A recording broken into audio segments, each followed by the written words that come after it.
Joe, a residential school survivor, has heard in the news that there's been a decision about IAP and ADR records. In Joe's meeting with Bob, his Resolution Health Support Program worker, RHSP, Joe decides to ask some questions to find out more. You know, Bob, I keep hearing about my records, my choice. I have some questions about my IAP records, and actually, I was in the ADR first, so I think I have some ADR records too. I might be able to answer your questions. What can I help you with? I guess the first thing I want to know is exactly what are my records? Well, Joe, as you know, the IAP, or Independent Assessment Process, was one of the parts of the settlement agreement that survivors could apply to for compensation for abuses they suffered in residential school. The ADR, Alternate Dispute Resolution Process, was before the IAP from 2003 to 2007. If you participated in the ADR process or in the IAP, records were created to support your claim. The records you're hearing about for both processes are your IAP and ADR application, the printed record of your testimony, also called the transcript, the voice recording of your testimony, and the decision on your claim. In your case, that would be the decision from your IAP claim since you switched from the ADR to the IAP. Okay, then where are my records now? Your IAP and ADR records are being kept secure at the IAP Secretariat in Regina, Saskatchewan. But there were also other records used in my hearing. What's happened to them? The IAP Secretariat is required to automatically destroy other records that were used in deciding your claim, such as your medical and employment records, after the end of your claim. What about other people involved with my claim? Anyone else who would have copies of your records because they were involved with your hearing, such as the Government of Canada or a church, is required to keep them confidential and destroy their copies after they are no longer needed for your claim. But my hearing was a long time ago, and I got my decision soon after. Why am I being asked about my records now? In October 2017, the Supreme Court of Canada ruled on what happens to these records after claims are finished. As you know, your records contain sensitive information about the abuse you suffered and how it affected you. That includes your name, the information you provided for your application, what you said at your hearing, what the adjudicator said about you in the decision, and the compensation you received. There may also be information in your records about your health, employment, and if you've had any criminal history. You were promised that all of this would be kept private and confidential. The court decided that the claimants control their own records. This means that as an ADR and IAP claimant, you and you alone choose what happens to your records. The court said that because these records are private and confidential, they will be automatically destroyed, unless you choose to preserve them for yourself or for history, research, and public education at the National Centre for Truth and Reconciliation. We call it the NCTR. The court also said that if you get a copy of your records or have them preserved with the NCTR, the information that identifies other people will be removed, blocked out. That way you control what happens to your records, and the privacy of other people is also respected. Wait, what are those choices? What can I do with my records? Yes, you have choices, Joe. You can do nothing, your records will not be shared, and they will be destroyed on September 19th, 2027. You can ask the IAP Secretariat to send you a copy of your records to keep for yourself or to share with others. You can preserve your records for history, education, and research by sharing them with the NCTR. If you ask for this, the IAP Secretariat will securely send your records to the NCTR for you. You can both get a copy of your records for yourself and preserve them at the NCTR if you wish. Whether you want to get a copy of your records or preserve them at the NCTR, you have until September 19th, 2027 to let the Secretariat know your decision. So if I don't want to share my records, I don't have to? No, you don't. The IAP and ADR promised you confidentiality. That promise is being kept. If you don't want to share your records with the NCTR or anyone, you don't have to. And you don't need to do anything to be sure of that. Your records will stay secure until they are destroyed on September 19th, 2027. Good, I can see why it's important to understand that. But if I do want my own copy of my records, what do I have to do? The IAP Secretariat needs to get a request in writing from you as the claimant if you want a copy of your records. To make it easy, they created this form that you can just fill out and send to the IAP Secretariat by email, regular mail, or fax. The contact information is listed on the form. They will send your records in a plain envelope to protect your privacy. So if I want to get my records to leave them with my family, would this be the way to do it? Yes, that's right. You request a copy of your own records and do what you wish with them, including leaving them with family or friends. After I send in my written request for my records, how long does it take to get my copy? It can take several months. Because these records are confidential and sensitive, the IAP Secretariat must be sure to match the proper records with the person requesting them. We also have to remove the information in your records that identifies other people. This is done to respect their privacy too.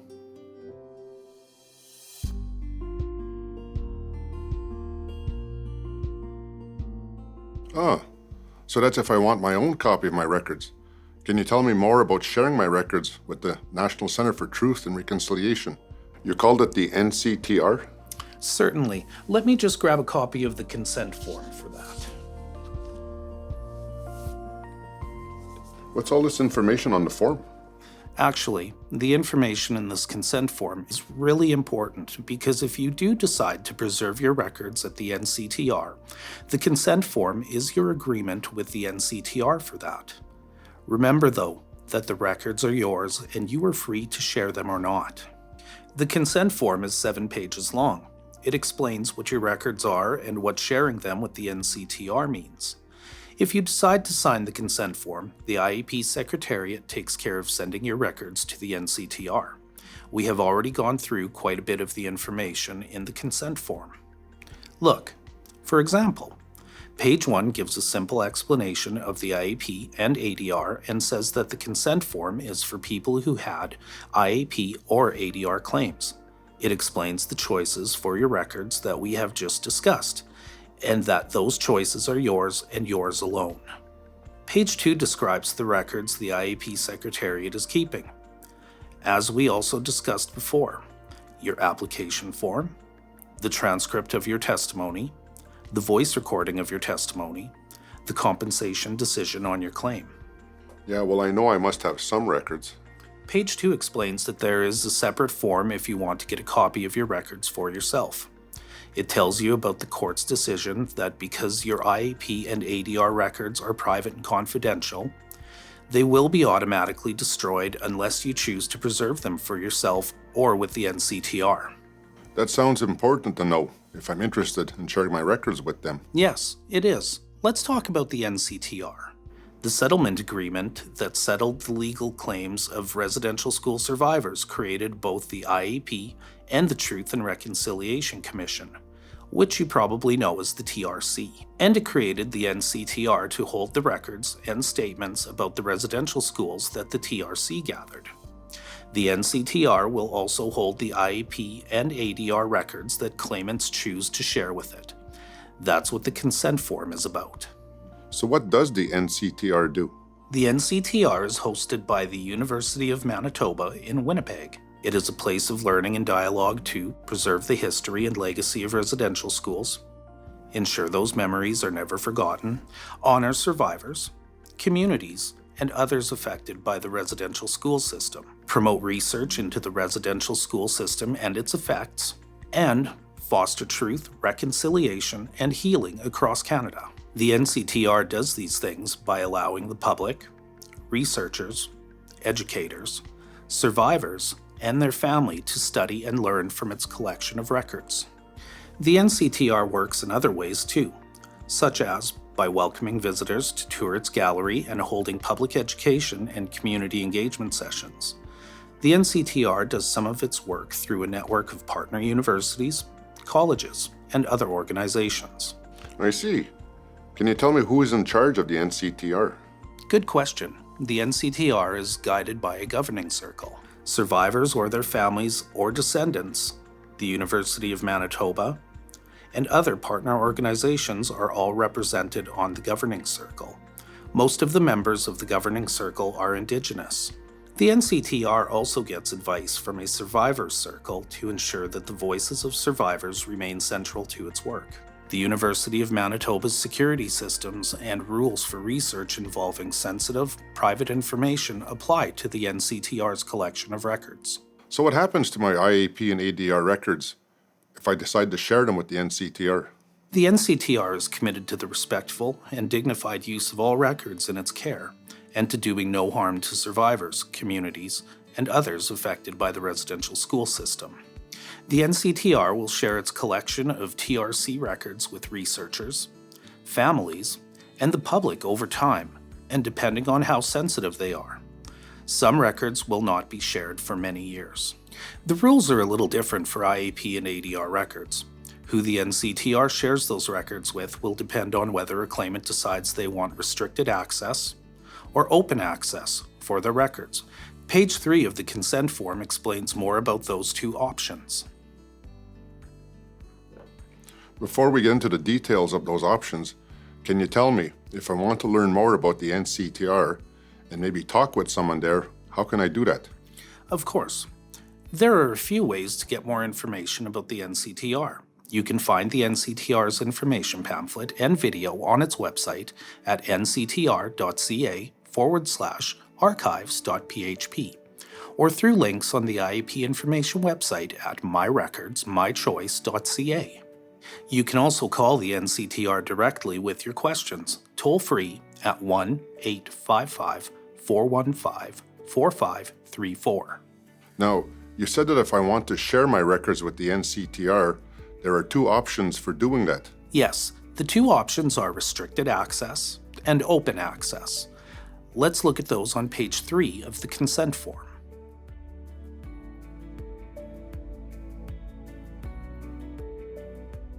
That looks complicated.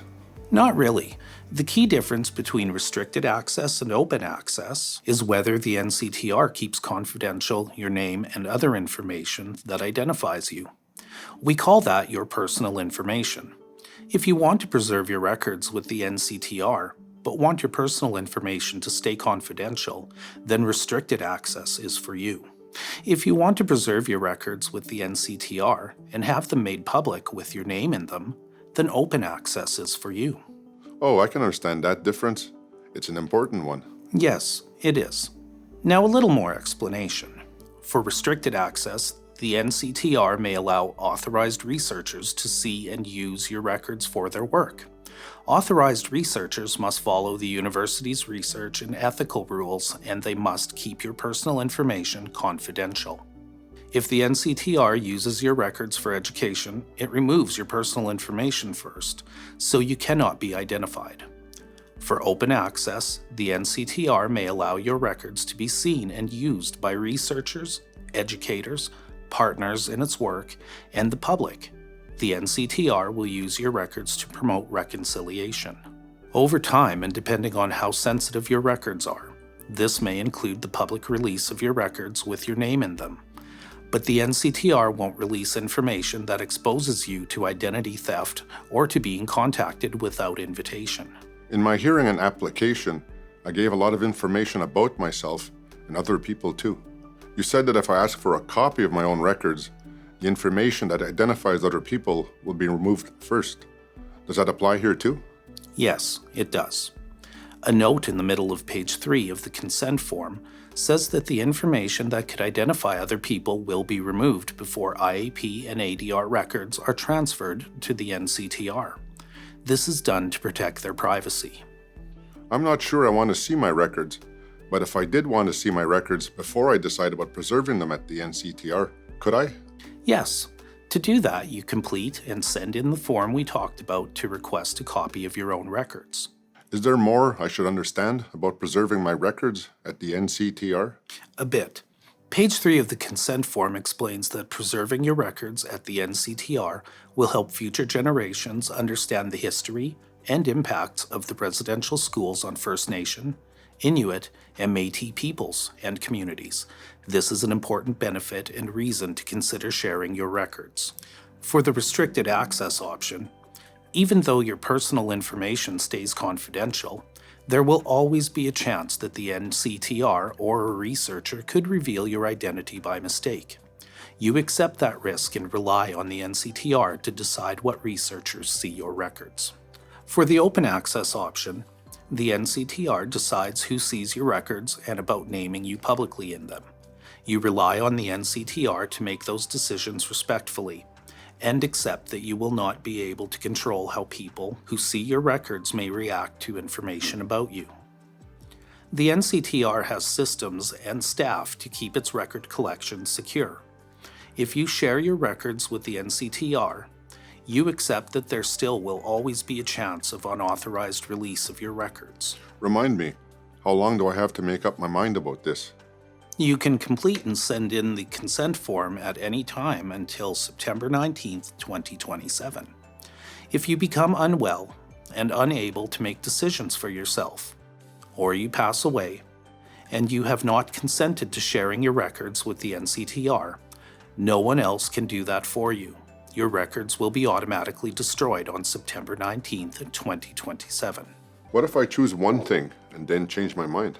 I wondered about that too. Page 4 of the consent form talks about that. If you decide to preserve your records at the NCTR, you can change your mind later.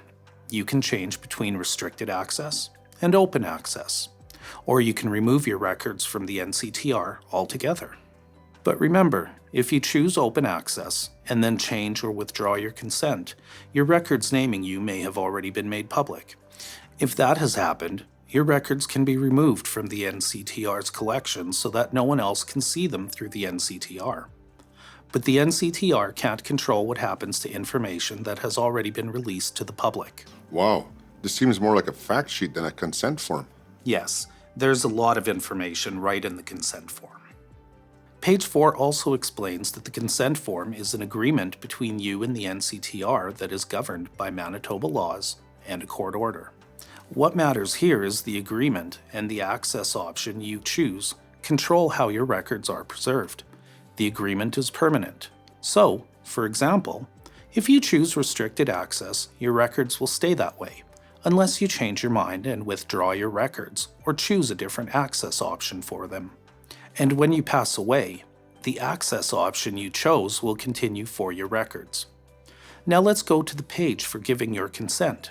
On page 6, you are asked to sign your consent to 4 statements. First, it says that you have read the consent form or somebody has read it to you. Second, it says that you do not have to sign the form. If you choose not to sign it, your records will not be shared with the NCTR or anyone else, and they will be destroyed on September 19th, 2027. This reminds you that if you don't want to share your records, you don't have to, and you don't need to do anything to be sure of that. The third statement is the place to choose the records you want to preserve with the NCTR. Then, for each record you want to preserve, you choose either restricted access or open access. Can you help me understand that third statement with the checkboxes? The consent form lets you make decisions that you are comfortable with. The records you check will be preserved. The ones you leave blank will be destroyed. If you want, you can check different levels of access for different records. So I would have to sign for all 4 statements? Actually, you sign only once, at the end of page 6. That signature means you accept all 4 statements. Like I said before, there is a lot of information. But since it's a consent form, it's important that you really understand what your signature means before you sign. Page 7 asks for your contact information to help the IAP Secretariat track down your IAP or ADR records.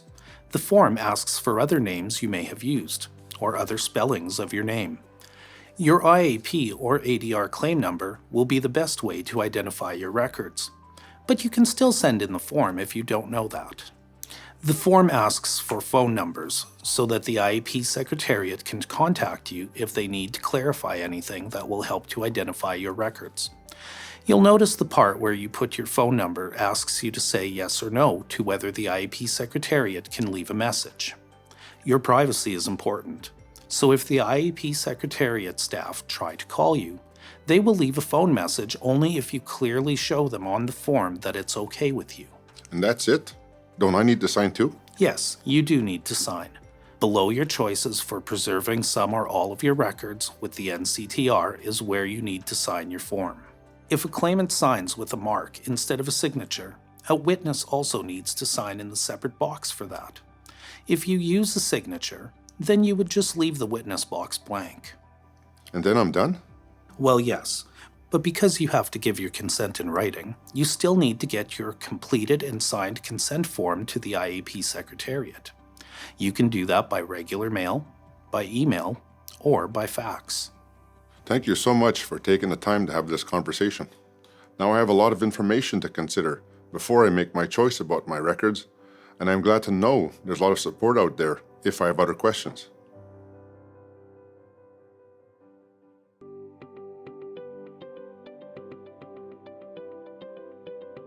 If you have questions about your IAP and ADR records, or if you would like us to send you the form you can use to have a copy of your records sent to you, or a consent form for preserving your records with the National Centre for Truth and Reconciliation, call IAP Information toll-free at 1-877-635-2648. Or check out our website, myrecordsmychoice.ca. You can also call resource lines, Assembly of First Nations toll-free at 1-833-212-2688. Inuit representatives have a few numbers you can call. For the Inuvialuit, call 1-867-777-7018. Or you can call Makivik toll-free at 800-369-7052.